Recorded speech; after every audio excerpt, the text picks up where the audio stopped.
bird by the name of Alicia, on her first visit to my kitchen, just happened to mention that her favorite food group was casseroles, and her favorite casserole was her mother's tuna noodle. Well, I don't have her mother's recipe, but I do have a really good one, so I'm going to make it for her today. It's something I like to do when I get a sense that somebody on my WHVL team has a favorite food. Join me for a few minutes this morning while I make Alicia a tuna noodle casserole. Before our crew arrived this morning, I cooked and drained a half a box or 8 ounces of bow tie noodles.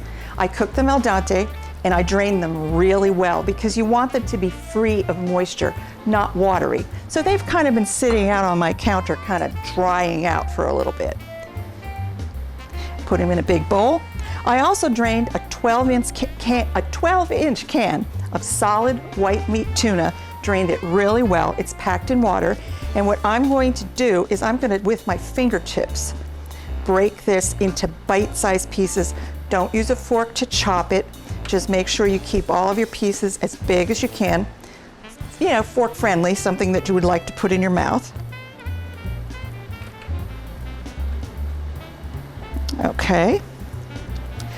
Now I'm going to put this on top of the tuna, and I'm just going to spread it out a little bit so it moistens up the noodles just a little.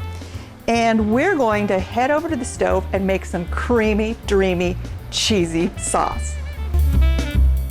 I make a thick and creamy cheese sauce with vegetables added to it to replace the typical cream of mushroom or cream of celery soup. This is really fast and it's really easy, and I know all your moms have tried and true recipes with the cream of soup, but give this a shot. You just might really like it.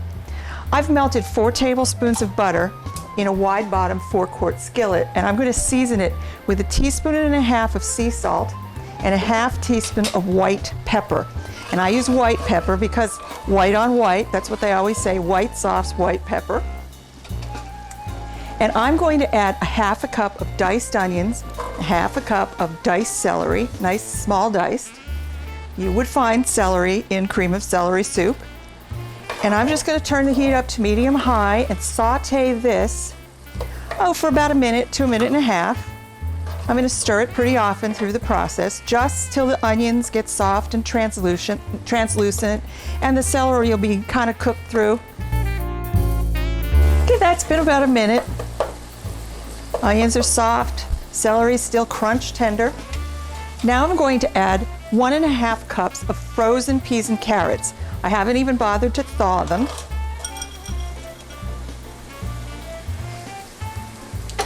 And a 4.5 ounce jar of well-drained sliced mushrooms.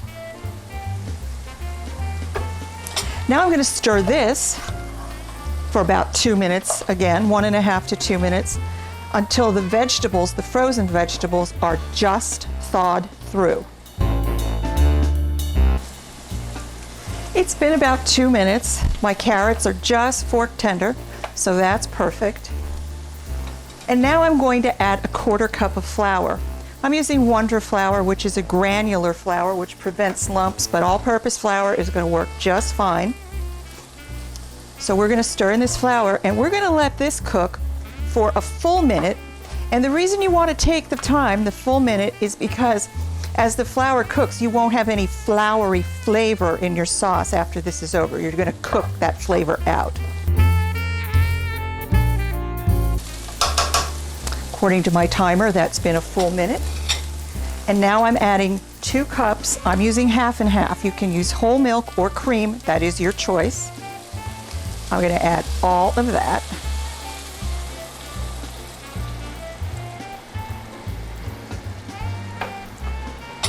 We'll adjust this to a simmer. And when it comes to a simmer, we're going to let this cook for another 1.5 minutes till 2 minutes until it starts to thicken. Okay, that's been about 1 minute, and this is about as thick as I wanted at this point. You can see it's creamy, but it's still really drizzly. That's exactly what you're looking for. And now it's time to add our cheese. Now I'm using Provel, which is a mixture of Swiss and cheddar and provolone.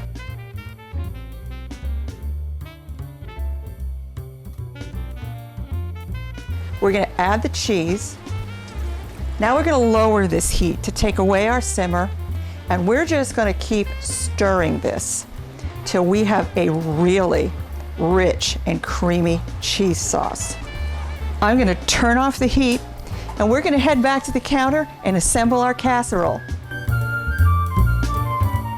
I've got my creamy sauce, creamy cheesy sauce, right off the stove and hot. And I'm just going to add all of this, every last ooey gooey drop, to the bowl with the noodles and the pasta. And again, that was 8 ounces of bow tie noodles and a 12-ounce can of tuna. Now I'm going to give this a thorough stir. We want to make sure that all of that pasta is enrobed in the sauce and all of those vegetables are evenly distributed. Okay, I'm going to set this to the side. Now I have an 11 by 7 by 2 inch baking dish. I'm going to add all of my tuna noodle mixture to the casserole that's been sprayed with a little bit of no stick spray. That's all in. I'm going to spread this evenly in the pan, then I'm going to clean up my dribbles and drips, and we're going to make our topping. Crispy topping couldn't be easier. I've melted 2 tablespoons of butter in this little container here, and I'm going to start adding breadcrumbs. Now I'm adding French bread style crumbs, which I really like a lot. Panko would work really great, and you can even use plain dry breadcrumbs to do this. And I'm going to start, I have 6 tablespoons of breadcrumbs, and I'm just going to slowly stir them into the butter. And you're going to need all of these. About 2 tablespoons at a time. I add them.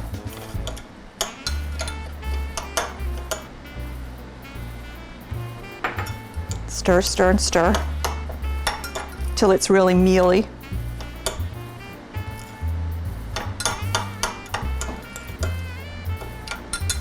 That's great. And now there's only one way to do this perfectly, and that's with your fingertips.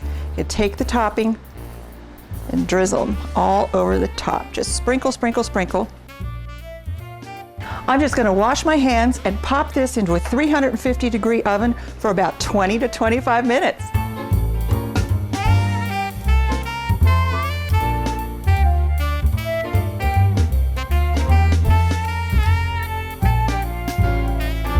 Decorating, shopping, wrapping, baking, planning. The holidays sure can be stressful for the family cook. So take a tip from me. Take a step back and a deep breath too. Make the time to relax and enjoy a comforting casserole with your friends and family. From my kitchen to yours, and from me and everyone at WHVL TV, happy holidays.